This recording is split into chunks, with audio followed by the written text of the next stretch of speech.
बिस्मिल्लाहिर्रहमानिर्रहीम अस्सलाम वालेकुम। दोस्तों, अफगानिस्तान और पाकिस्तान के ताल्लुकात हालिया दिनों में शदीद तनाव का शिकार हो गए हैं। अफगान वज़ारत दफ़ा की जन्म से सरहद पर बीमारी का इल्ज़ाम और पाकिस्तान की जन्म से इस पर खामोशी ने कई सवालात को जन्म दिया है। आज की वीडियो में हम इस मामले की तफसीलात, दोनों ममालिक के मौक़िफ़ और मुमकिन नतीजे पर तफसील से बात करेंगे। अफगानिस्तान के वज़ारत दफ़ा ने हालिया बयान में दावा किया है कि पाकिस्तानी फ़ज़ाइया ने पक्तिका के ज़िला बरमल में फ़ज़ाई बमबारी की है, जिसके नतीजे में कई अफराद हलाक और ज़ख्मी हुए हैं।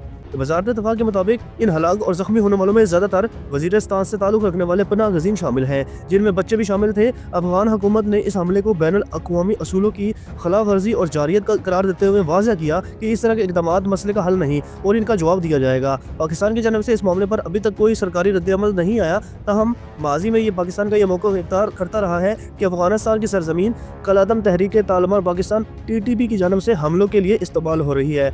पाकिस्तानी हुकाम का कहना है कि अफगानिस्तान से शिद्दत पसंद गिरोह पाकिस्तान की सिक्योरिटी फोर्सेस और शहरियों को निशाना बनाते हैं और इन हमलों को रोकने के लिए कार्रवाइयाँ ज़रूरी हैं। ये पहला मौका नहीं है जब दोनों ममालिक के दरमियान कशीदगी की खबरें सामने आई हैं। रवां बरस मार्च में भी अफगान तालिबान ने दावा किया था कि पाकिस्तानी तैयारों ने खूस्त और पक्तिका के इलाकों में बमबारी की, जिसमें खवातीन और बच्चों समेत शहरी हलाक हुए। इस वक्त पाकिस्तान ने कहा था कि इन हमलों का हदफ दहशतगर्द ग्रुप थे जो पाकिस्तान के लिए खतरा बने हुए थे। अफगान वज़ारत दफ़ा ने अपने हालिया बयान में वाज़ह किया है कि वो अपनी सरज़मीन के दफ़ा को नाक़ाबिल तनसीख हक समझते हैं और किसी भी बुज़दिलाना कार्रवाई का जवाब देने की सलाहियत रखते हैं। दूसरी जानब पाकिस्तान ने कई बार अफगान हुकूमत को शिद्दत पसंदों के खिलाफ मौसर कार्रवाई के लिए कहा है, मगर तालिबान हुकूमत की जानब से इन मामलात पर खातिर ख्वाह इक़दामात न होने के बायस दोनों ममालिक के ताल्लुकात मज़ीद कुशीदा हो गए हैं।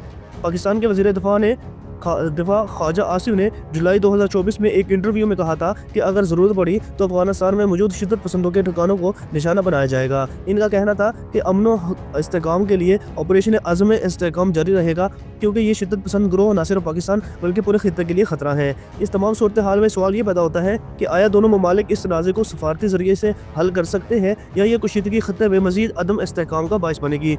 दोनों हुकूमतों को ये समझना होगा कि मसले का हल मुज़ाकरात और बाहमी तावन में है, न कि जंग और इल्ज़ामात में। दोस्तों, ये तनाज़ा न सिर्फ पाकिस्तान और अफगानिस्तान के लिए बल्कि पूरे खित्ते के लिए एक ख़तरनाक सूरत हाल पैदा कर सकता है। अमन व इस्तेहकाम के लिए ज़रूरी है कि दोनों ममालिक मिल बैठकर मसाइल का हल निकालें। आपके ख्याल में इस कशीदगी को ख़त्म करने के लिए कौन से इक़दामात ज़रूरी हैं? अपनी कीमती राय कमेंट्स में ज़रूर दें। चैनल को सब्सक्राइब करें। मिलते हैं एक और वीडियो में, तब तक के लिए अल्लाह हाफ़िज़।